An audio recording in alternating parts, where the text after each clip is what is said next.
पप्पू यादव चुनाव जीतने के अगले ही रात को कुछ ऐसा कर जाते हैं कि गवर्नमेंट मेडिकल कॉलेज हॉस्पिटल यानी कि जीएमसीएच पूर्णिया में हड़कंप मच जाता है। डॉक्टर नर्सेज सभी की टेंशन बढ़ जाती है। सोए हुए मरीज और उनके परिजन अचानक से जग जाते हैं और पूरा माहौल जो है तितर बितर हो जाता है। पूरी खबर क्या है और पप्पू यादव ने ऐसा क्या कर दिया कि गवर्नमेंट मेडिकल कॉलेज हॉस्पिटल में हड़कंप मच गया रात में, हम आपको विस्तार से बताएंगे। लेकिन उससे पहले नमस्कार, मेरा नाम वेद प्रकाश है, आप जनता जंक्शन देख रहे हैं और कैमरे के पीछे हैं विशाल। 4 जून को रिजल्ट आता है, पप्पू यादव निर्दलीय चुनाव जीतते हैं और 5 जून को रात्रि में अचानक से पप्पू यादव निरीक्षण करने पहुंच जाते हैं पूर्णिया के जीएमसीएच में। वो जीएमसीएच जिसे पहले सदर अस्पताल के नाम से जाना जाता था और बाद में उसे गवर्नमेंट मेडिकल कॉलेज हॉस्पिटल के तर्ज पर अपग्रेड कर दिया गया। जब पप्पू यादव रात के 1 बजे अचानक से जीएमसीएच में पहुंचते हैं तो डॉक्टर और नर्सेज में हड़कंप मच जाती है।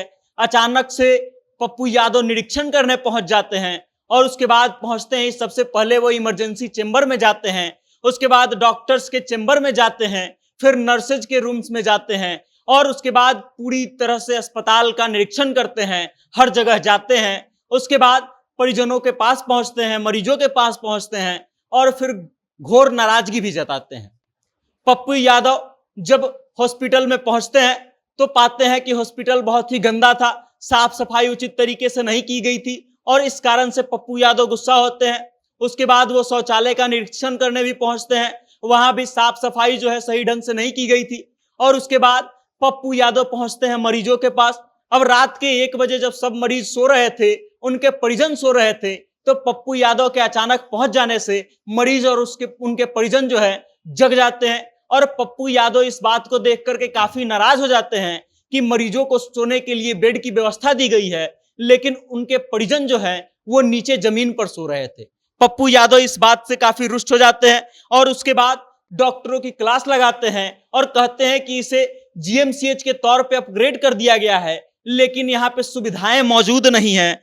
उसके बाद पप्पू यादव लोगों से ये आश्वासन देते हैं, लोगों को ये भरोसा देते हैं कि अब जल्दी ही उनकी स्थिति सुधार दी जाएगी और जल्दी ही जीएमसीएच की जितनी भी समस्याएं हैं उसको दूर कर दी जाएगी। आप समझिए कि पप्पू यादव चुनाव जीतने के अगली ही रात, अभी उन्होंने सांसद के रूप में शपथ भी नहीं लिया, अचानक से निरीक्षण करने पहुंच जाते हैं, लोगों की समस्याओं को जानने लगते हैं, मरीजों से बातचीत करने लगते हैं और फिर उनके परिवार वालों को यह आश्वासन तक देते हैं कि ये समस्याएं जो हैं जल्दी ही दूर कर दी जाएंगी। पप्पू यादव के इस कार्य को देख करके आपको लगेगा कि हाँ, शायद नेता ऐसा ही होना चाहिए, सांसद ऐसा ही होना चाहिए।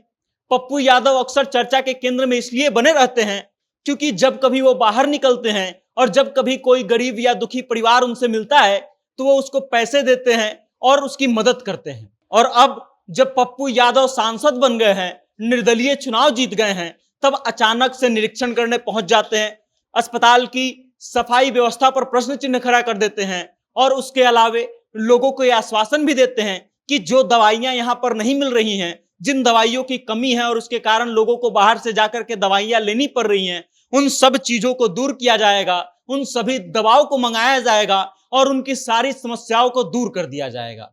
आप समझ लीजिए कि एक तरफ जहां बड़े बड़े अधिकारी जो हैं अचानक से अस्पताल में दौरा करने नहीं पहुंचते हैं, वहीं पप्पू यादव जो है मात्र निर्दलीय सांसद हैं और वो चुनाव जीतने के अगले ही दिन अचानक से रात्रि में निरीक्षण करने पहुंच जाते हैं। उनको देख करके डॉक्टरों और नर्सों में हड़कंप मच जाता है। किसी ने सोचा नहीं था कि पप्पू यादव अचानक से रात में निरीक्षण करने पहुंच जाएंगे और निरीक्षण करने जब पहुंचेंगे तो सफाई व्यवस्था पर प्रश्न चिन्ह खड़े करेंगे और मरीजों के जो परिजन हैं नीचे जमीन पर सोते हुए देख करके गुस्सा हो जाएंगे। बाकी इस खबर को लेकर के आप क्या सोचते हैं, पप्पू यादव को लेकर के आप क्या सोचते हैं और इस औचक निरीक्षण के बारे में जो पप्पू यादव ने किया इसके बारे में आप क्या सोचते हैं, आपकी क्या राय है? कमेंट के माध्यम से अपना विचार हम तक जरूर भेजिएगा और देखते रहिएगा जनता जंक्शन। बहुत बहुत धन्यवाद।